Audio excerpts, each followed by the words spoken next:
Tra hoere mai ora na whahua tātou I tō tātou wharere whahul ai te I e api, e te I he petama api, tā tātou e rātere atu nei. Maruru I te atua, I te mamai te atua, tā tātou e whaari nei, te mamahana atua, e hau atua I te hana api, roto I te I e tua tapapara ana tātou, I te parau ato tātou atua, hau atua, nā roto I te tua al tapira tapati. Yorana o tau I tō tua whare. Tēnā ati o tō whare tūtura ai te mawahi atu e tahi atu nei I te hapururu a te reo, te aturira a maruru mai te ia I tō tātou wharere whahur a I te api e I hamai te mea te atu I o tō e tātou pa atoa. Te teinoa whahamana ora ai tātou, hoere mā, te I e whanhor a nā tātou nei, I te I hupeta mata atoa, mā tira te teia haruharu a te I. Haruharu a te I e whahamana aturo I tātou. Tarai atona I hei a tātou e tā niu mai, a te a te pahano tu I te rira niu wa tā o tau. Tara no te teimo mana o, tā hina rora e whahamana o te I tātou noria. Te pepeu e whaari mea tātou I nā orometua e piti, o I hoi tō tātou orometua hiro, o e tāno atu I tō tātou orometua Paul. Orometua Paul I orana, maruru mai I tō tātou wharere ai te pepeu api, ha tioru. E yorana mai tei te ta Nevada ta no tu toro me tua hiro e rato ma far o tamo mai nei tata tu fan hora e te mate e o mai rana tu mora e apurur a e yorana mai tei tatu tu here fai to to tatu atua e na te tua tatu e toturu I te mei tu tana para maruru mai tei te ta Nevada maruru mai tei toro me tua Paul no te I mo man o mata marota e horo mai ra toro me tua hiro bonjour et merci d'être là ce matin. Oui, bonjour frère Nevada, aussi bonjour pasteur Paul et aussi Mauna, merci aussi d'être là. Donc à tous ceux qui sont à l'écoute justement de cette émission, que l'Éternel puisse nous accompagner et surtout en cette nouvelle semaine, qu'on puisse être enrichis au travers de ce partage. Donc merci à ceux qui seront là, ceux qui vont suivre, sans pouvoir rappeler parce que nous allons enregistrer. Merci encore d'être là pour ce moment de partage. Merci pasteur Hiro. Tōru me tua Paul, na horo tātou harea tu e mua, e rutu I tātou tua tapapara a, nen hea nei o e amui tātou rutu te tei pūre, maruru mai te.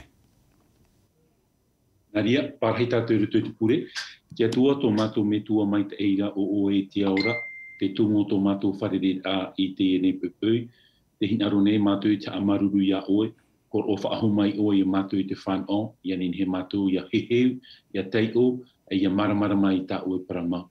Nori a hamai te ia mātou te I horai rutu I tā oe paramau, e nā oe ti e rata ia mātou I tēnua tu ki te me whauti e, ia nen he tu oe oe whaati te hie rutu I te o auto mātou whatu oe tu metia. Amen.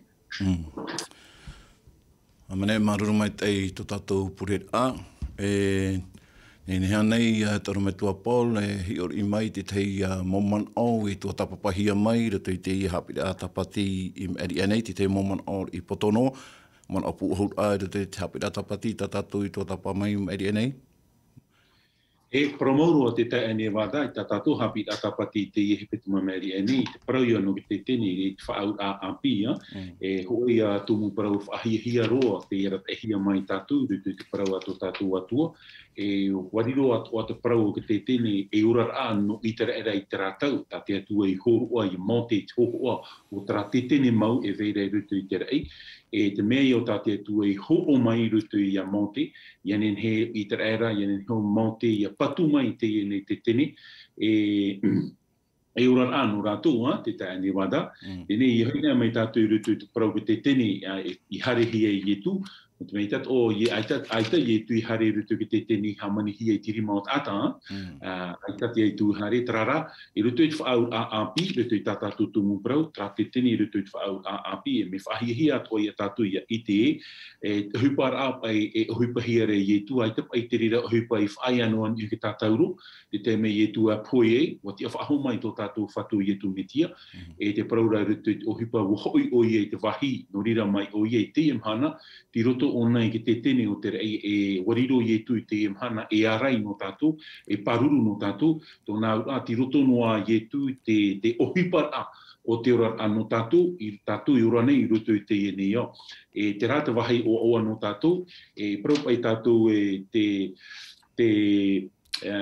te hautahua au pa i rawe hia a arona ma me rehi te tama woti wo mau pa i te parau no te rira tahua a te e mahana to tātou tahua rei to tātou tahua mau o ye tu me tia te tamau noa rei rutu te parau te arai a o te rar au te e nei au e te wahi e o awahia rai te mahana i te ti eira tātou i te parau no tauit a mai o to tātou whatu ye tu me tia e nā opa ia tātou i te parau ia hau me ye tu ai tātura ye tu hoa ahutarati a e arai e paruru harmeira ye tu ahutarati a hawa no ria te mahana te tae ne waka mi te pe te areira te rira whatu no tātou i te mahana whaituitur anu tātou i te mahana i te hiro mai te ea o te mahana e au ia tātou i maramarama o reira te tetene e au ia tātou i maramarama te mea fofu ai mua i te aro te atua tō tātou i a tino o i hoi wariro tō tātou tino e hiro no te atua e te ie ke tino e au ia tātou i a whainene i a whari i te atua i a papititohi a tātou i te mano te varua mai te e te rira te tino e tomo mai e te mano te varua mai te no te tauturura i a tātou i rutu i te parau tō tātou tupur ai te pai varua e ia hau mei tō tātou whatu mi tāu i paraura te tae ni wada ai tātura i e tui haref ahau mai e arai o re rei whaora no tātou hare meira i e tui rutu i te ramana o e hawa e hauru atu e whaora i a tātou i rutu i te parau tā tiare i whatu putrai a te teiman on i no ui mua i te parau tā tātou i ai te e temi maruru te tae ni wada Maruru mai te tono me tua pol no te ie mo man o whahamana or ai te ie tua tapara tatatu i tua tapa mai tupata mai meri ani. Pareillement avec toi, Pasteur Hiro, un petit rappel de ce que nous avons étudié la semaine dernière. Oui, merci. Tout à fait. Alors, j'aimerais aussi tout d'abord remercier l'équipe de Remoté qui ont animé la leçon de la semaine passée. Donc, la semaine passée, nous sommes toujours dans cette leçon concernant cette alliance. Nous avons parlé il y a 2 semaines de l'ancienne alliance avec la nouvelle alliance. Et la semaine dernière, nous avons vu justement le sanctuaire de la nouvelle alliance. Et au travers de cette leçon, justement, de ce sanctuaire, il y a eu aussi un parallèle qu'on a fait du sanctuaire terrestre et aussi du sanctuaire céleste. Donc, il y a eu, bien sûr, le rôle du sacrificateur en tant qu'intercesseur pour pouvoir effacer, pour pouvoir intercéder auprès du Père, pour pouvoir effacer les péchés du peuple d'Israël. Donc, au travers de cette nouvelle leçon, c'est-à-dire le sanctuaire de cette nouvelle alliance, donc il y a bien sûr ce parallèle entre les responsabilités, la fonction du grand sacrificateur qui est bien sûr remplacé par Jésus lui-même.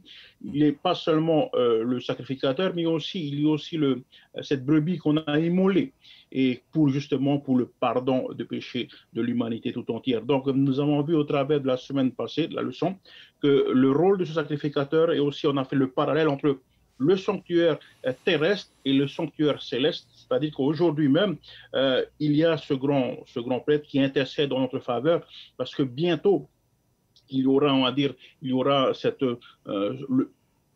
confession pour le monde entier, pour que le monde soit sauvé au travers de ce sacrifice, c'est-à-dire par Jésus lui-même. Voilà un peu les grandes lignes que nous avons vues au travers de cette leçon, justement, le sanctuaire, l'importance, pourquoi ce sanctuaire a été instauré, c'est-à-dire que Dieu désire rentrer en présence de son peuple. Il y a bien sûr ce désir de pouvoir être en relation avec l'humanité et aussi ce grand désir, justement, de pouvoir le sauver sous l'emprise du mal, du péché. Donc, voilà un peu les grandes lignes que nous avons brossées la semaine dernière au travers de cette leçon, c'est-à-dire le sanctuaire de la nouvelle alliance. Voilà, merci.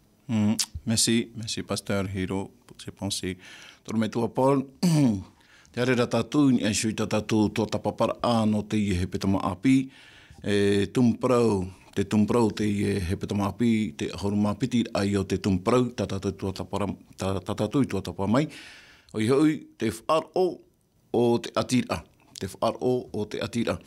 Te rei, te tei irawa i hor o hi mena tātou, te irawa tumu ia, te i otu oi, te irawa nā tātou, tarati atu pene toru irawa ahuruma hau tēnā ora, i te praura aore rua e ata prautia i te aro o te atua i te ture, wa itia mai no te mea, o te ata prautia i te whaora e horaia. Trapa i tātou irawa tumu i hor o hi mai, no te i he petama tātou rātere atu nei.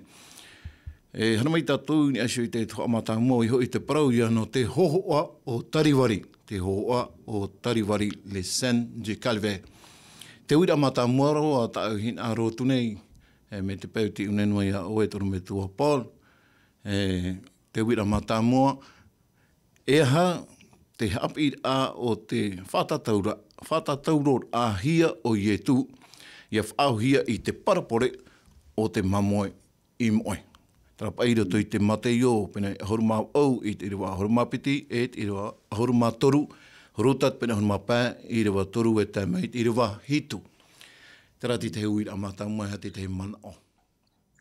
Aita maruru mai te ane wada no te rira ui a matamua tā tātou e hauru atu to e whahaman or ai a tātou te tumu proud hei no te ihepetoma o iho i trai a parau te whār o i rutu te whaau Tene i rutu i rawa tā ui te o mai no tātou i rutu i rawa tā mau rutu te taratia i te pene torua me whahiahia atoa te ane wada mi te pere whaar i mai o o muar i o i te man on i tā tātou i rawa tā mau hare atu e rutu te wira o tā tātou wira i te epepeu.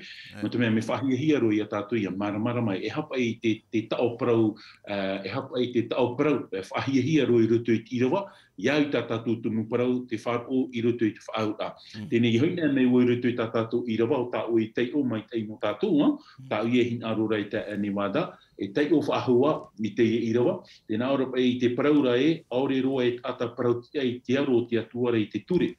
Ua i te mai e hia ia no te mea, o te ata prautia i te whāra ora, e orai. E te praura wau te tao whahia roi rutu i te irawa nā tātou iau, tā tātou tumu prau, o i hoi te prau te whāra o. Me whahia roi rutu i pahok e o te irawa i te nā ora o te tata prautia i te whāra ora, e orai. Tōnā ura, aurahi a tātou, maunti te prau o tō tātou whāro i rutu i te metia. Te whāro me whahia roi rutu i te ora au tō e te reti tiano, no te mea e ui pa ia tātou te ane wata, no hia mai pa i te whāro. Nā whia tātou e whan onwai te prau te whāro, tēne i hoina tātou rutu i te Roma i te peneho e ahuru, i rawa ahuru e mahitu, tēnā ora pa i Roma i te pene ahuru, i rawa ahuru mahitu, te ua i te i rawa nā tātou, tēnā ora tā tātou i rawa no te itera, Maurira, no te itera i noa ai te whāro, no te prau a te atuara i parahia mai ite. Tōnā ura e ui pai nohia mai te whāro i a whāna o te ata. No roto i a te prau a te atua. No ria te prau a te atua me whahiahia i a te prau a te atua rutu te ora au tō e tātau te whār i a ietu, e atua, e whaora, e ari i nona. Tēnei ia, nā roto i te tua tapapar i te parau a te atua, e roa mai i a tātou ite, e roa o mai a tātou i te whāro. Trai a whāro te niuhi i rutu i te parau a te atua, e parau i a tātou i te parau a te atua, ioane i te pene ho i veina te roto i te mata muaro te atua raho i te roto. Tōnā ura, te ia parau roto o te parau ia. E te parau a te atua o Ietu mauhoa te ia, o te atua mauhoa te ia, tānei whaurua te mo tāta atua ia papaihia i te parau a te atua e me whahiahia no tātou ki ata, ia whariro te parau a te atua e maana tātou, e tauturu ai a tātou. E ia whahoi mai tātou i rutu i te rira hui a tā o e te parau ai no te hupa o te tupu i tariwari. Tēnei te tātātou i rawa tā oi horo mai, te tāne wātā, mi te pēr ai te man oi hapera, ti rutu i turuta i te pēne ahuru māpā. E prauia no te e māmoe, mau māmoe o te imoa, e rea nei, te tāne wātā. Te rira hoa, tā māmoe moe. Tēnei, ne whahiahia roi a tātou i a maramarama, te tāne wātā, te e pai nā māmoe haneri, hoe haneri. E te praura pa i te parapore, rutu i tera haneri, hoe te imoe. E iwa ahuru maiwa i e toe mai rutu i aua. No ui so nei te tae ne wada, e hapa i a te fofu a no ui hare o i tera mamue hu e te moe, e te veira te iwa ahuru maiwa hei a i rutu i aua. No ura meaua i ana au e te uha ahu par hei au. No te me e liro mai a, e te teimo mamue i te whanau mai.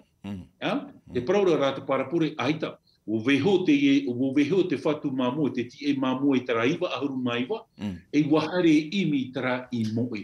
Te tara i a tātou e te ie mamoe, tara i a parahia rei te waneria e te tie mamoe, wa horoa o nei tōna ora no tāna rā mō mamoe.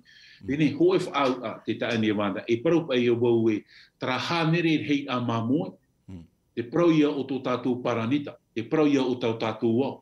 Tōnā ura, hoe o te mō paranita o te topa i rutu i te hara.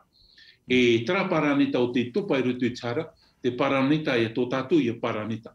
E ua harero mai trati e mamua, o ai trati e mamua, e paro ia oi tō tātou whatu i etu metia, e ua harero mai tō tātou whatu i etu metia, e pua i rutu i tō tātou paraneta, ua hare mai o nei ti, e aitu pai o nei nau i tera iwa ahuru e maiwa, no te mea me mai te i rātou, ua nau ra o nei tera hoe, e te aro whātara o te atua no tātou. E trai a whahohoa tara hohoa ta o e paraurei, te huru i tariwari. Tōna e ite ia tātou i te aro whao te atua, i roto i te parau no tariwari. E hatu hepo te tupu i tariwari, e parau ia waue, te parau ia no trati e mamoe, te huru ai tōna ora a, no tō te e nei au. E no tōna huru a te rira, ora a tōna no te e nei au, wa whaatupu turai o nei tera whaau a api. A la Nouvelle Alliance, e nā whea tātou e oa i roto i tera whaau a api, e parau ia waue, nā rutu i tō tātou whāro, nā rutu i tō tātou aturira.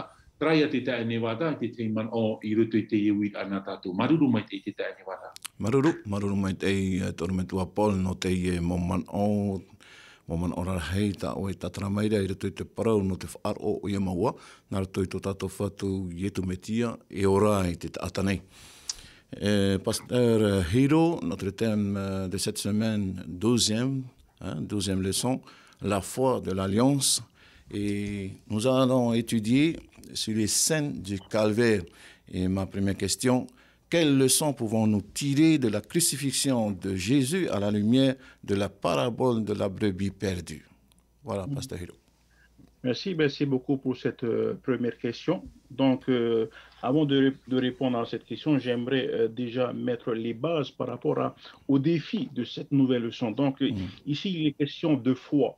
Qu'est-ce que la foi? C'est bien sûr croire, croire en quelque chose que l'on ne voit pas, que les yeux ne voient pas, croire que Dieu existe, croire que Dieu nous a donné une alliance et nous sommes tenus à respecter ces alliances. Donc, j'aimerais citer l'introduction de cette leçon, une histoire intéressante qui s'est passée en 700 années avant Jésus-Christ. On a écrit l'histoire d'Odyssée. Quelle est l'histoire d'Odyssée? Odyssée, c'est l'histoire d'un guerrier qui a pillé la ville de Troie, et après avoir pillé, bien sûr, il n'a pas été apprécié par ses actions. Donc, pour essayer de se faire rattraper, il fallait qu'il passe par des épreuves. Il devait il devait se battre, et finalement, les dieux ont décidé que, après avoir passé 10 ans avant de pouvoir retourner dans sa ville natale, on s'est dit, c'est bon, il a payé le prix de ses mauvaises actions, il a payé le prix. Donc, pourquoi cette histoire? Pour introduire cette leçon. Parce que le grand défi au travers du christianisme aujourd'hui, c'est vraiment de pouvoir se défaire de salut par les œuvres. Donc, à l'époque des enfants d'Israël, pour pouvoir se faire pardonner, il fallait agir. Il fallait choisir une brebis, une animation des faux pour pouvoir présenter. Il fallait faire quelque chose pour pouvoir justement confesser ses péchés, pour pouvoir être pardonné et bien sûr être reçu par Dieu. Et avoir l'aval de Dieu. Mais le souci aujourd'hui, le grand défi, c'est bien sûr, le salut ne s'obtient pas par ce que nous allons faire, elle ne se mérite pas au travers de nos œuvres, mais c'est uniquement, et ça rejoint le texte pour nous ce matin qui dit de plus, il est évident que personne n'est déclaré juste devant Dieu dans le cadre de la loi, puisqu'il dit « le juste vivra par la foi ». Donc voilà un peu, on va dire, le noyau, le cœur de notre leçon de cette semaine. Le juste vivra par la foi. Donc ici, il est question du sacrifice de Jésus. Jésus est mort sur la croix. Pourquoi? C'est quel objectif? Tout simplement pour sauver, pour ceux qui croient en ce Jésus qui a été cloué sur la croix. Donc pour nous ce matin, concernant, il y a aussi un parallèle entre cette parabole de la brebis perdue, il y a aussi la drachme perdue, il y a aussi le fils prodigue. Donc, quelle leçon? Bien sûr, il y a beaucoup de leçons, mais ce qui est sûr à retenir pour pouvoir commencer notre leçon de ce matin, c'est vraiment ce désir. C'est-à-dire que ce ne sont pas nos actions, ce ne sont pas les nombreuses années que nous avons pris pour servir le Seigneur qui va nous permettre d'obtenir ce salut. Mais c'est tout simplement, et on remercie le Seigneur parce qu'il a simplifié justement le chemin qui mène au salut, c'est-à-dire le salut par la foi et pas par nos œuvres, pas par nos bonnes œuvres. Voilà un peu ce que je peux dire en guise d'introduction par rapport à une des leçons que nous pouvons retenir, c'est que le salut ne s'obtient pas par les bonnes œuvres, mais tout simplement parce que nous croyons en Jésus et nous voulons croire que c'est lui qui nous sauve. Et voilà un peu notre démarche par rapport à cette leçon de cette semaine. Merci beaucoup. Merci, Pasteur Hiro, pour ces réponses. Tormetua Paul, haramia tatu I mua, I roto I tatatou mawira. O Ihoi pai te mamoi roto I te aua, e hapa I te tupu mai I te I ti ei mamoi. Iau pai I te I pene parau tatatou, I roto I te rutat pene mapa I rua ono. E hapa te pai tupu mai roto I te rira ti ei mamoi, Ihoi nai mei te ana mamoi, I roto I te aua, e hata hapa I a, no tatou I te mhana. E promorua te tae ni wada. I te tātou e maramarama mai tātou rutu I te rawa ono te hapapuro o ea. O aua hoa ia te itehi e rutu I te ti e mamoe. E rutu I tera oa. Wahina aro te ti e mamoe ia whaatuku I te motata atoa oa mai ianai oa ra no te mea o itehi e iana. I te e mamoe o te moena. Oe pa ia metua I te mhana I rutu I te orat ai te mhana ia hui mai tā rātou motamar I rutu I te atua I tōne oa. Oe pa ia metua I te mhana I te ona e whaatuku I te tei orua no te maiki o te moena, no te mamoe o te moena, I te ona e whaatuku I te tei o a, ti taur ai te mo manihini I harmei. Mana au e te huru tara o tō tātou atua. Oe pa I te e mo manihini e parahia rei ni. E para ia oe trai a mo me hei te ore I mua I ahimar a tātani. E rea nei, te paraura pai rutu te e no hoa tei or ata tātou rutu te ruta I te peni aharu e māpā, te nā ora pai e oawar hei tō te rei ata hoa I a tatarahapa. Tō nā ura, mi te pui te oawara te atua I rutu I te rā whaoti rā, tā tātou e whaoti hoi te atuara, e parauto I o e pōrua te miri ati au te momen e veire I rutu I te patireia, ti roto o rātou I te rā oawara. E man au e no tātou atua, mi tātou e paraura tātou I te momitua, ia I te tātou motamar I te wahi mai te iti, pihoi te atua e oa tātou, e tēno atu I te mowheti atua, e hauru atu I te tareti atua, ia I te ona I tratua hine, tratata api e hoi mai te atuara, oa e taretia, o te mea te huru tara o te atua, te huru atu ia tā te atua hin araran no tātou, e te mea whahia I te mhana, ia whār I tātou I te atua, mi trahoa ia mō man oi rata ahia mai tātou I tō muar ai, me nā rutu ia te whār oi rutu I te metia, me nā rutu ia tō tātou atir ai rutu ia I tō metia, ia whār I tātou iana, e mai tai tātou tra, te tae ane wātā te tei manao, I rutu I te rira uira nā tātou, maruru I te tae ane wātā. Maruru mai te toro mai tua Paul no te I mau pahono ata oi horo maira. E ridou e tauturu I tatou te mau me tua. Me te peu e atea te motamar I meiturua I roto I te au, I roto I te metia. Donc, e te teme ratou e mei e te atuara, mai ta oi whahiti hora. E tupu hoa I atua oar a I roto I tatou te mau o metua. No rira no o toa toa e whar o meira te I e parau. Mea hohonu te parau na te atua. I whahiti hi o ia. E horo mai te atua I te mau parau no tātou, no te tauturu ai I tātou. E hanoa tātou e hapono I tātou an tātou te mo metua, e iaura tātou. Me te peu tātou mo tamar I e te rapai te aua, e hoa tātou I mi te morau atua nārtou I te tauturu a te atua I nen hete I mo tamar I na tātou, I hoi mai I roto I te metia. Maruru mai te toro metua Paul, no te I e mau pahonora. Whare mau avec toi, Pasteur Hiro. Quand cette brebis perdue revient à la bergerie, que se passe-t-il avec le berger? Merci. Merci pour cette question. Et combien aussi il est intéressant de savoir la réaction justement de ce père qui avait tant attendu et espéré que son fils revienne un jour. Et finalement, ce jour-là est arrivé. Et le verset 5, le verset 6 de Luc chapitre 15 nous dit ceci: de retour à la maison, il appelle ses amis et ses voisins et leur dit: réjouissez-vous avec moi, car j'ai retrouvé ma brebis qui était perdue. De même, je vous le dis, il y aura plus de joie dans le ciel pour un seul pécheur qui se repent que pour 99 justes qui n'ont pas besoin de repentance. Ici, il est question de retrouvailles et surtout, il est question de repentance. Je pense qu'il y avait une grande repentance au niveau de ce fils qui était perdu, et le berger a retrouvé justement son fils qui est revenu la brebis qui est revenue à la bergerie. Donc, combien il est intéressant de noter qu'il y a une joie.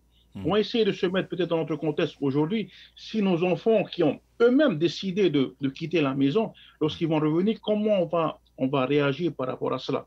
Peut-être il y a d'autres qui vont se fâcher, ils vont dire non, tu as pris ta décision, tu t'en vas, ben vas-y, continue. Mais non, ce père n'a pas réagi ainsi.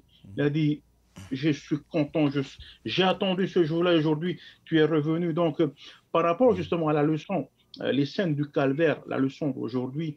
Donc, on voit ici le désir de Dieu. C'est bien sûr que chaque homme, chaque femme, chaque personne, chaque individu puisse comprendre que nous nous sommes éloignés de cette maison, nous sommes éloignés de notre Dieu. Et bien sûr, son plus grand désir, c'est que chaque personne puisse être consciente qu'il s'est éloigné et qu'il doit revenir à la bergerie, qu'il doit revenir vers Dieu afin qu'il puisse retrouver le foyer, qu'il puisse retrouver la chaleur du foyer, surtout qu'il puisse avoir la vie sauve, avoir le salut éternel. Donc voilà un peu ce que je peux dire par rapport à la réaction de ce père. C'est bien sûr, il était heureux, il était content et il a appelé toutes ces personnes, toute la famille, tout le foyer à se réjouir parce que le fils qui était parti, il est revenu à la maison. Merci Pasteur Hiro pour ces pensées. Dorme tua Paul, hari a tātou mua, i roto i tātou maui a, i au hoi tātou tumprau no te emhana, te hoho o tariwari. E ninhea nei e whaito i te aruwha o te metia, i te teme o ia i whatataurohi ai, no te mauhara atoa a te atanei.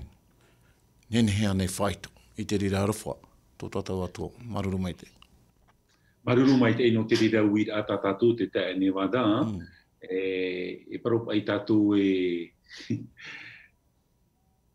te arwhop o te atua, e paropa i te proropa ki taramo mai te hiti au tera ai tānu atu ki te tō au tera, mai te teitei au te mora e tānu atu, te tohonu au te whenua, te whaito tara o te mome atoa, e paroro wau e te whaito o te arwho o te atua, e ita e nenhe e whaito i te arwho o te atua. E te pai tātou nenhe e maramara maorera e whaito i tara mait e hei o tō tātou atu. Tēnei nā whea parau no uiso nei te tae ne wada, e te oi nenhe e whaito i te arwho o te atua, e hupa o tā te atua i rawe no u nā muaru. E nārtora i hupa o tāna i rawe, e ite e waue, e arwha mauho a te atua. Nāruto i te pupu a mai o iei tānata maiti no tātou. E no atu pai tō tātou huru, wa tai wa tātou i te atua, wa here no a te atua i a tātou. E tarata wahi maiti, tara i a parau wa here te atua i tātahara, i hara te hara. No atu te reir au tātou hara, e parau pai o wa here no a te atua i a tātou te tāra, te tāra i a tātou i taramano, e no te mea hau i tiroto tātou i tāra, hāpāpū ahau ai te maiti e te arofo o te atua, nā ora ai te atua e pupu o iei tānata maiti. E pupu o iei tō tātou tae ai e tu, tō tātou whaora, tō tātou wari, no u, ki tātahara, trapa e parau je ne mérite pas. E te uo i whanau, trara, wo whaoti te atua ha whanau i a tātou. E hapa i a huru haru whatara, e au i a tātou i a maramarama. No ria, te tae ne wada, te parau no te arofo te atua, ai tato nei o tia, ai tato nei whaito, i ruto i te parau no tōna maita i rei. Te mea rā te iau i a tātou i a maramarama, i ruto i tara arofo o te atua, i ruto i tara maita i, ai te pai te atua i parau no, wa whaohiparua rā te atua i tara arofo tōna. No nārato i whaohipar ai tara arofo tōna, te hoho ai o tariwari, te paraia no tariwari, no ai te rira parau, no tātou te ie parau. Tātou te iau e amo, i te ie paire i whaatupuhia i tāta, no te mea rā hoi e wai te atua e ita te tata e he whaora i ana iso, no te mea aita tāna e rāwea. I oro mai e te atua i tara aruwha tara mai te tōna. E trata wahi aita o tātani i maramarama i mua i te aruwha te atua, i roto i te inene a te atua i te pupu a mai tānata maiti o ietu metia. E te tae ne wada, i roto pa i te tau a parau, i roto i nā torutei, te tamaiti, te metua te tamaiti, te varua maitei. Wati ei te mōmei hei, e hara te whaoti a, e whaoti hia, e rātou. E toru te mei, tō rātou ti eira, e te toru o te teimei, E ui hora te ui ai oa I te hare no tātou. Pahono mai nei te aruwha, oa I tau aruwha rau, I tu metia. Parau hora te aruwha e o wau te hare no tātou. E huro ai atu mo me hei, oa ai e te atua metua e te whaoti a, I rawehi ai tāna tamaiti. E traia parau e te teme I e tua papitito ai iana, traia reo te reo mai menia mai te rei te naora ai o tau tamaiti here te e. Wa marururo o iana, tona ua te parau te papitito, e taipe tra no te poe, e no te tiaf ahau a, o tō tātou whatu I e tō metia. Traia parau e toru te meto I e tū parau e tau metua, ia tia hia ia o e whatea e atu I te aua. I roto I te aua, o te riri I o te atua I roto te tiara, I rawe hia, e te rirahara, wa vehi I e tu I huiana, wamo I e tu I huiana, e te tāra ia tātou I tararuwha, trapa I aruwha. Nen he noa I e tu I parau ia tātou e whaai tui tora, no te mea warawe o tui tiara, ai tara, wa whar I e tu, I te mea, I ore e hin arohi e te atua, wa whar I hie e tu I huiana, no te hor o mai a tātou I te mait ei hei, no te hor o mai a tātou I te arofa o te atua, no ria te teitei me, e ita te tātai hen he mara mai te arofa o te atua, tara rā mauti tō tātou te aturi, a mauti tō tātou whā, o mauti ta parau a te atua, e nen he e tātou ia whā I tara mait ei tā te atua. Hoi noa mana o tā hin aro e te me te taini wāta no te pu'ahau a, te mhana, tō tātou arar a mai maruto mai tō tātou mūt auto a. E hata te atua I whahere no e ruto I tātou. Te e a hora tā tātou I huti nei. Te arwha tarau te atua. No re e ia tātou I haa maruru I te atua. O iei horo of aho mai tara arwha. Tara ahau ruto I tātou. E nen hei e tātou I huti. No te mea te tāne wada I te aho. I te hohi e Carrefoura. I te hohi e ruto I te wharetoa. No oro mai ra tara wharetoa o te rei. O I hau I te atua. Te whatu te e aho. Tā tātou e hin aro re taa maruru I te atua. Te ho o mai. Tara haora ruto I tātou, e hauru atu, tō tātou whaora, e whaora no tātou. Te taene wada. Maruru mai te itono me tua Paul no te ie moman o ta oi tatara mai nei ai ta tātou weed a te parau no te whai tō te atua, te arwho te atua, hau atua I sui te ie tatau ro I tariwari, ere, tira toi ona e te teime Maui weed a, tira topa I ona e te Maui weed a I te rira teime, te manao e rupa mai re te me maotira, wa hau ai a te pūa I o te arawha te atua I te parau no te poe. Tātou pai, e te ia tātou hin aru I a poe tātou. Te reit ai a te manao e weinei ritu ki tātai, ki tātai hin aru I a poe ona. E te tōna hin aru e whaar otu I te parau a tau te te I au e mua re rai e maha au e pātua I rira o e poe, aorero e tātai hin aru e whaar otu te rira manao, mere tō mai e tau te iuneira, te itera tātou e ua hau e te pūa I o te arwha, o te atua I te parau no te poe. Ara, maruru I te atua, no te mea opopo mai o I e tanata mai tino te whaorar ai, I a tātou te whea hara nei, e nen he tātou I whaari I te rira a poe tō te metia, no te whaorar ai tātou nei. Alors, Pasteur Hido, peut-on mesurer l'amour de Christ au moment où il fut crucifié pour les péchés de l'humanité? Merci beaucoup. Vous savez, c'est une question simple, mais aussi peut-être pas facile à répondre. Cet amour, est-ce qu'on peut mesurer? L'amour de Dieu est incommensurable, c'est-à-dire difficile à mesurer. Lorsqu'on lit, je ne sais pas si on ressent ce que Dieu a ressenti, ce que Jésus a ressenti. Et justement, c'est l'objectif de cette leçon de ce matin, réflexion au calvaire, les scènes du calvaire. Aujourd'hui, c'est vrai, on sait, on connaît, on croit que, et c'est vrai, Jésus est mort sur la croix. Mais est-ce qu'on pèse chaque instant, chaque sensation qu'il a reçue?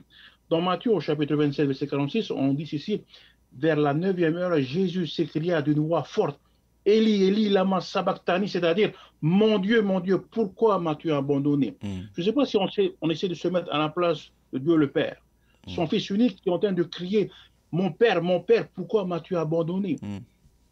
Est-ce qu'on va comprendre ça pour un père qui a un enfant unique, lorsque son enfant unique lui reproche, mais mon Père, pourquoi m'as-tu abandonné? Qu'est-ce qu'on se ressent à ce moment-là? Qu'est-ce qu'on ressent à ce moment-là? Essayons d'imaginer le Dieu qui ne peut plus voir parce que le péché est le Fils a porté le péché du monde entier. Il ne peut plus voir son Fils qui crie au secours, mais pourquoi m'abandonnes-tu?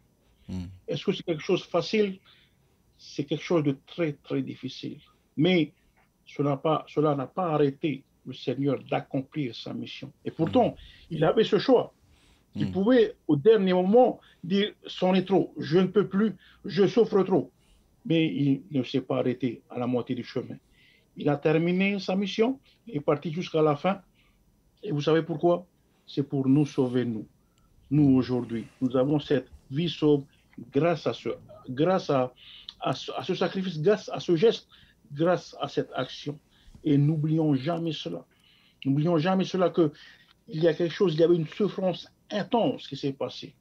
Pas seulement la souffrance parce qu'il était cloué, mais aussi cette souffrance, cette séparation de ce Fils unique qui a toujours été en relation avec son Père. Lorsqu'il était venu sur terre, il était toujours en relation avec son Père. Mais à ce moment crucial, il n'y avait plus cette connexion avec son Père. Et ça, c'est encore plus dur de pouvoir se séparer des personnes que nous aimons, celui qui nous donne la vie. Mais voilà, mais Jésus a continué et est parti jusqu'à la fin de cette mission. Donc c'est important pour nous de peser chaque chose, chaque pensée, chaque sentiment que Jésus avait lorsqu'il était suspendu à la croix, lorsqu'il était au calvaire. Parfois, on dit les choses, vous voyez, Jésus est mort sur la croix, mais on ne ressent pas vraiment ce que Jésus a ressenti ce jour-là. Est-ce que c'était une souffrance physique peut-être, mais il y avait aussi une souffrance morale, le fait d'être séparé de son Père à cause du péché du monde entier, à cause des personnes qui ne sont pas reconnaissantes. Donc, même si Jésus est mort aussi pour ces personnes-là, même ceux qui ne croient pas en lui, il est mort aussi pour eux. Donc, voilà un peu pour nous aider à nous remettre en question par rapport à tout ce qui se passe. Est-ce que nous sommes conscients de ce sacrifice, de ce geste? Parfois, on ne comprend pas vraiment. Mais ce geste, on va dire, c'est jusqu'à la mort. C'est pas jusqu'à la souffrance, mais jusqu'à la mort. C'est-à-dire, après la mort, il n'y a pas. On est arrivé au bout. C'est vraiment la fin. Voilà ce que je peux dire. Merci. Merci, Pasteur Hiro, pour ces réponses. Tormetua Paul, et no te puoit a maira to i te i maman oi horo he mere to tato ormetua Hiro, o i hui trapa i te mei whaatatauro hia i e tū, i roto pai tōna mau iwira hei, e wataro i ana i te pi e tau metua. E tau atua, e ha oe i wharu e mei e i au. Nei te uira au, o wharu e mau ane ra hoi te metua, o rā tō tua i te i e tamaiti, nana, o te poe, e si ki tatauro, no tatatu mo harata. A tō te ao tato anei, trapa i te tei uira, tōna me tua pōna. Maruru.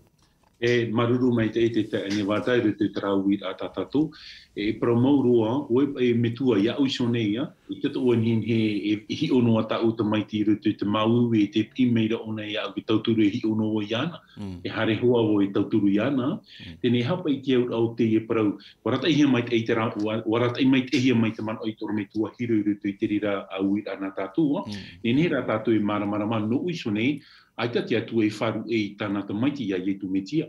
E parau rā tātua e no te pōr or au te hara iamuhi e ietu i ana, i ore e te atua i te whaahua i tāna te maiti. Tarai a parau e me moa te atua, i te atua ni a whatatātu i te parau o te hara. Te mea i o tā mō te iemi te atua, a whaite meina o i au i tō e moa. I te aora i te atua i tau e he i te mai i au, no te mea me hara oe. E no te teimha o te hara, iamuhi e ietu i ki tā tauro, e te praurapa e tei o tātou i te mō tau, te mō teime hop e o ietu i ki tā tauro, wa haapoiri, wa oto toa te nātura i te rira teimi, wa ite atoa te nātura e te ie tōna whatu, te poie e te iana, e amo nei tiara. No te mea, te hara, tā ietu e amo, e ere noa te hara i roto e te atata, te tata e whatupu, e prauro wau e, te nātura atoa, wa whiwhit o te nātura i roto i te parau tiara, e te oto nei rātou e, te ite nei te nātura e, wa haremei e tu e whatiti e wharu o te parau no rātou, no te ie mo nātura tā te atua i poiete, e wa haapoiri te rira teime, wa oto te nātura, wa oto te parau i tātou e te mhana, e te rira teime, e o te atua, te oto nei te atua, tarara ea, hop ea roa. no te whaorar ai te tata, o te prauia o te tatauro to tātou whatu i e tomitia. E trai a prau, te prau hop e atai e tui prau rei tau metua, te pupune ai tau waru ai roto i to e rima, tau e hora te o i e tu po e hora. E tāra, wa hoa i e tui tona aturi a taat o i roto i tona metua, i roto i tara prau e te toru o te mhana, e riro te metua e whati af ahu mai iana. E te tāra i a tātou unei e parau i o wau e, nā te pōr o re rana te teimhar a o te hara, i ore e ki atua, i ite whahua i tāna tamaiti, o re ra i ore whahua o yetu, i ite i tōna metua, e nā te hara i tāpoi, e nā te hara i rapa i parau tā i tāpūru e parau rei, nā wahoro omi i yetu i tara hara i roto i ana, no te ho o mai i a tātou i te ora mure ore. Te tāra i a tātou warawe i e tu i te taat au te hara, tā te tata i whatupu i niho i ana, no te whati amar ai a tātou i raro a te utu o tara, o i hoi te parau ia no te ora mure ore. Mana ua o te tae ne wata, te teia mana o, i rutu i te i uira nā tātou, e trai a parau e nā tā o tō mohara i whaat a e a o tō i tō o tō rātua. Nā tō o tōra mau ino i ore e te atua e ne i te whaho mai i tātou. E te rira, warawe i e tu i niho iana, e niho ana e iana, trai a parau e te tutia mai e roa, i roto i te tuti e pupuhia i te rei tōna tau, e tra tutia mai e roa o ietu, e te iamhana, e parau pa i tātou e maruru i te atua, no te mea ai te pupur a tutia whaho ai te iamhana. No te mea hoe noa ona pupur ahi e noto te e nei au, e warau ai no te whaorar ai a tātou, i roto i te paira tā tara e whatupu. No rea tra, te te man o, te tae nevada, i roto i te rirawit a nā tātou. Maruru mai te tae nevada. Maruru mai te eit oro me tua Paul, no te i mo man o, e te i mo tatara a tā o i horo mai rea, ia i tā tātou wira. Pasteur Hiro, il a été entendu aussi sur la croix, la voix de Jésus dire tout est accompli. Alors, la question, qu'est-ce qui est accompli ou qu'est-ce qui a été accompli? Merci. Merci beaucoup. Au travers justement de cette leçon concernant cette alliance, lorsqu'il s'agit de ce sanctuaire, il y a bien sûr le processus de pardon. C'est-à-dire au début, on offre un sacrifice, on doit entrer dans le lieu saint, ensuite dans le lieu très saint. Et une fois l'année, le sacrificateur doit intercéder auprès du Père. Et à ce moment-là, le péché du peuple qui a été commis tout au long de cette année-là va être expié, va être lavé, va être nettoyé. Donc, le parallèle qui existe entre le sanctuaire terrestre et aussi entre le sanctuaire céleste. Donc, lorsque Jésus eut été crucifié sur la croix, lorsque ce texte de Matthieu nous dit que tout était accompli, c'est-à-dire que le sacrifice, il a pris tout cela. Donc, il y a le système sacrificiel qui a pris fin.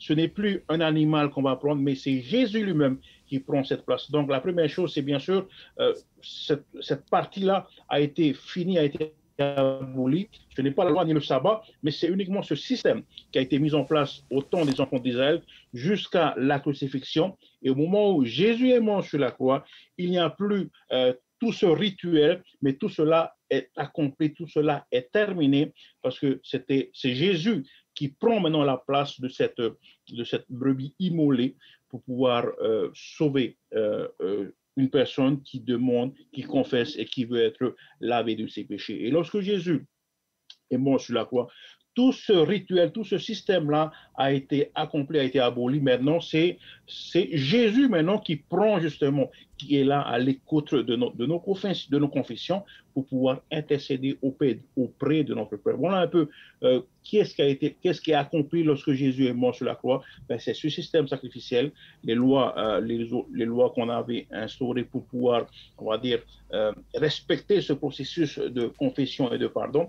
Tout cela est maintenant fait partie de l'ancienne alliance. Maintenant, c'est Jésus-Christ qui a pris cette place et c'est lui qui va intercéder auprès de notre Père qui est dans les cieux pour le pardon de nos fautes. Voilà un peu ce que je peux dire par rapport à ta question. Merci. Merci, Pasteur Hiro, pour ces réponses. Torometua, Paul. Aitanua whaarohia te ie reo to ie tuit parau e auatua e haoe whaaru e mea iau. O whaaroat o hiara te teia man o merito mai ana, te teia pīr anana ma te parau e wauti. Tēnei te wira e ha te iote. Maruru me te. Papu mai te tae ni wada, e ui pa ia tātou e hapa i te hupa o te iotin hin hero i te rawehi e tō tātou whatu i e tumitia. E proi o e te proi o te opuar a whaora ai tō te e neo, wotin hin hero i te rira prau. Tō nā ura, hanere ni hui tānere, woti te hupa i rawehi o whaora hi a tātou i kia tua. Ai te hupa te au i a tātou i a rawe. Te parau o puar a whaora nā te atua te rira i rawe. Te hohoa i o tāpit a tapati i tara hepeto mai raro roa tu, te tae ne wada, te mei pa ia maha i tieroa, mea te paruru i roto i tihero mai ia mai hara mai raroa, e ha te au tara parau. Mai ia mai hare raro, nā te atua i whaatupu te parau o te parau o puar a whaora. Tō nā ura, e ita tātou nā roto ahua ke taua, e ita whaahu tātou nā roto i te oromitua, o reira te mau e piko poa nei, i no te harir ai wha i tā tātou har. E watatara i tu i tara ea, ia ne tātou i a tomorua i pihoi kia tua.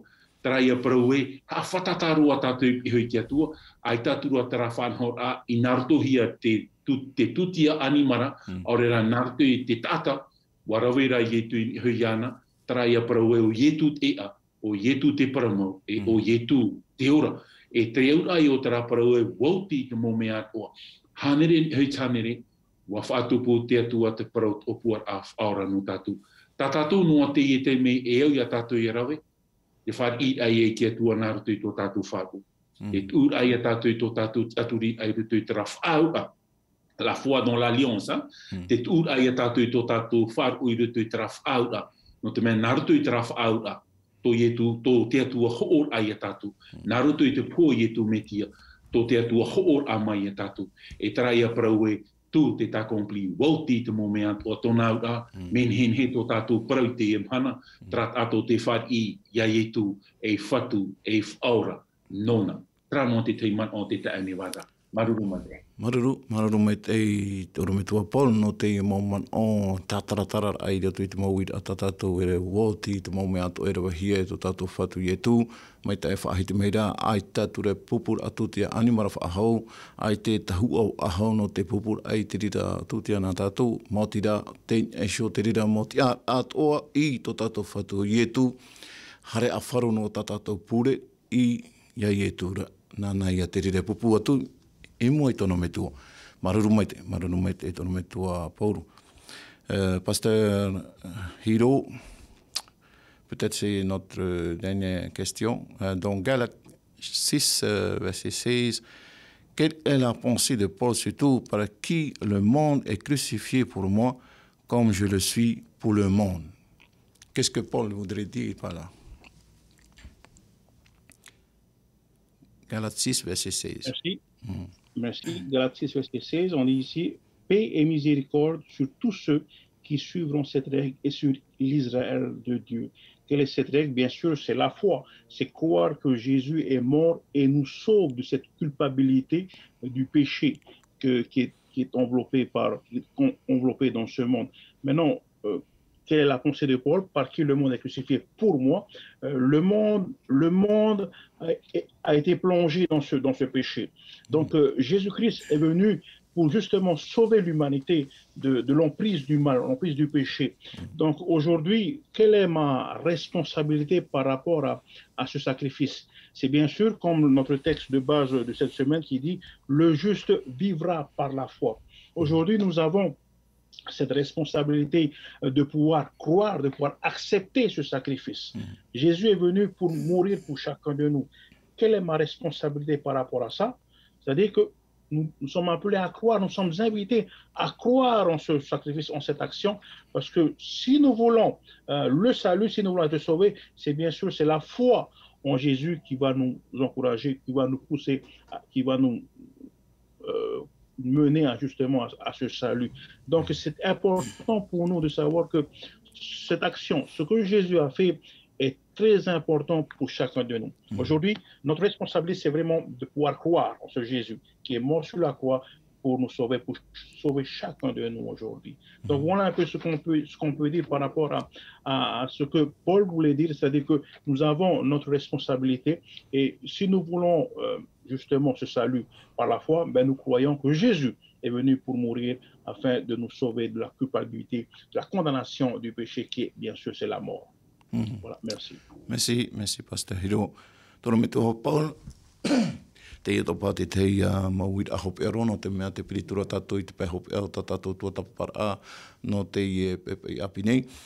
Oi hoi, I te ia man o tō pauro, e na ora e, I te taratia, te pene ono I rua ora mamha, hauatua te ia man o tā pauro praura, I roa I te ia nei iau, e whata toro hia iau, e o wau hoi, e mea whata toro hia I te ia nei iau. E hapa I te au te ia prau, tā pauro hin aro ref ahiti I unei.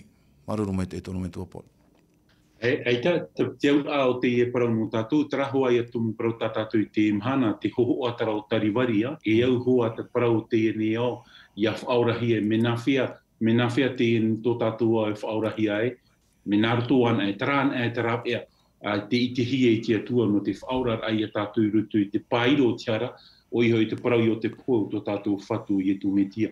Noria, wariru atura a Ietu e parau ai tātou e ofai chi, e ofai e parau ai tātou e ofai te rira pai te pau o te parau o te evaneria I rutu te ora au te nei au I te ana.